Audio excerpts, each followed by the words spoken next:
Bismillahirrahmanirrahim. Dear students, this is the second problem of this week's lecture, and this time I decided to discuss a very comprehensive problem with you, having all different types of loadings. It has UDL, VDL, point load, moment, and one additional thing that this problem has is that it has internal hinge. Up till now, we did not solve any problem that has internal hinge. Actually, the concept of internal hinge is normally not discussed in this course. Rather, it is discussed in elementary structure analysis, where you start your discussion about the indeterminate beams.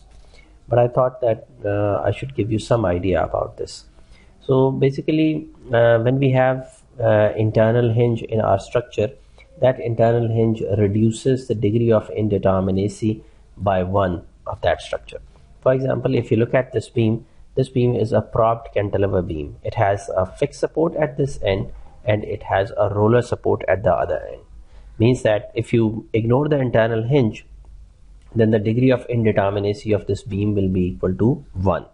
And we have not discussed that how to solve the indeterminate beams. However, the presence of this internal hinge here at point H makes this problem a determinate problem. So we will learn that how to deal with this internal hinge and how to solve such problems. As you can see that this problem has multiple portions. If I count the portions 1, 2, 3, 4, 5, 6, 7, 8, 9, 10, 11, 12. There are 12 portions labeled and the points are labeled from point A to point N, and we have a lot of forces acting on this structure. Our objective in this problem is the same. We want to draw shear force and bending moment diagrams. The diagrams are given here. This is SFD and this is BMD. Okay, and here we have the calculation of reactions. Now, how to incorporate this internal hinge? Simply, the bending moment on both sides of the internal hinge is equal. So bending moment on left side of the sum of bending moment of all the forces and moments on the left side of the hinge is equal to 0, as well as the sum of moments on the right side of hinge is equal to 0. That's the concept that we use, and that gives us an additional equation of equilibrium. So if you look at all these forces, all of them have been considered in calculating the reactions, and the reaction calculation is here sigma Fy equal to 0 and with upward forces as positive. It has the picture is not very clear. It has some impression from back side of the paper, but I hope this is at least you can read this. I can read the equation for you for clarity. Ra, if you look at this here, Ra is acting in the upward direction. Then we have this initial UDL portion and this trapezoidal load. Now to deal with this load, we can follow two ways. One method is that we can consider the UDL from A to B separately, and then we can consider this trapezoidal load. Or other approach is we can consider the UDL from A to C. Like we can assume that there is a straight line here, so we can assume a UDL from A to C, and then we can consider a triangular load at the top. Either of the approaches is fine. So as long as your calculations are correct, you should be able to get right answer whatever approach you use. So here we have Ra is acting in the upward direction. 9 into 6 is the UDL. 9 into 6. So 9 kilonewton per meter is the intensity of the UDL, and we are considering this UDL from A to C. So 9 into 6 is the intensity of the UDL, and then the remaining triangular part would be 10 minus 9, means the perpendicular will be 1 and the base will be 4. So let's see, this minus 20 kilonewton is the force acting in the downward direction, and 1 into 4 by 2 is the resultant of the triangular load, and so on. Minus 30 minus 8.8 into 5 plus 18 plus 5 into 5. I'm reading all these numbers so that if you cannot read them properly, you can at least hear them. Minus 8 into 7 minus 10 minus 16 plus Rn is equal to 0. All these loads are present on this diagram here, and we have solved beams with UDL and VDL and point loads and couples so many times that I hope this thing should be very clear to you, that how the sigma Fy equal to 0 is applied. So I'm not just going into the minor details.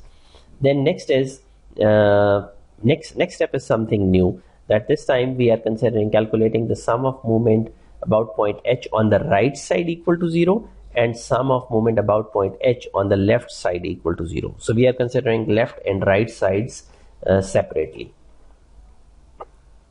So you can see that we have internal hinge at point H, and we are considering sum of moment about point H on the left side in one equation and sum of moment about point H on the right side in the other equation, and we are putting both of them equal to 0.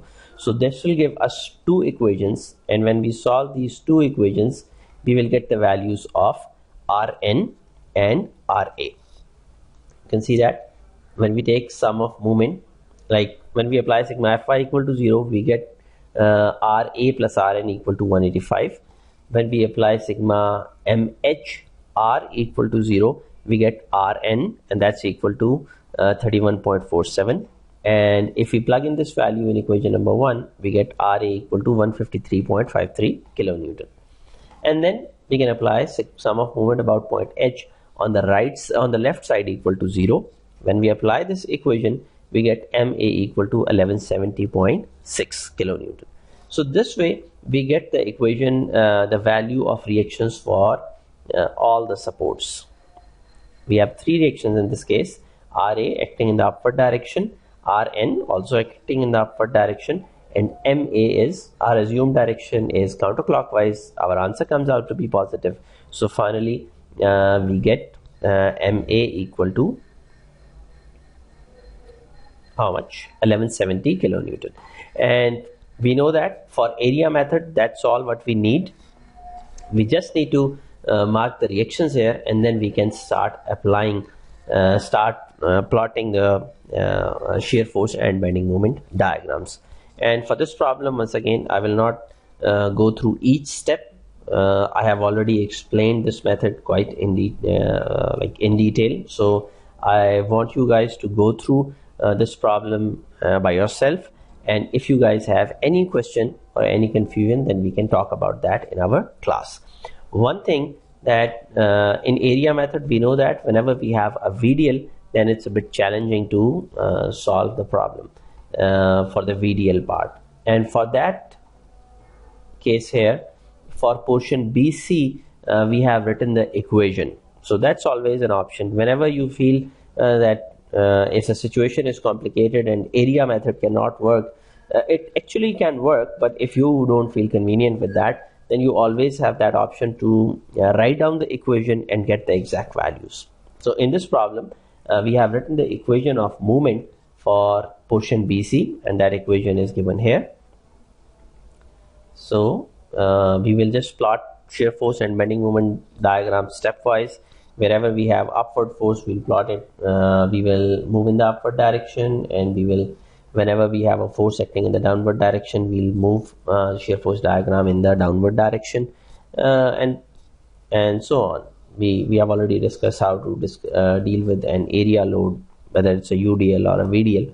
So I want you guys to go through this problem and see if there is any confusion. We can talk about that. And another thing is that related to the same concept, I have uploaded an assignment on our Google Drive. That assignment contains just only one problem, and you are supposed to submit that anytime before next class. So you will solve that problem using the direct method and send it to your CR, and your CR will put all those files in a folder, compress it, like put it in a zip folder, and then send it to me. Okay, so I will just stop recording here and see you in the class this week, inshallah. Okay, Allah Hafiz.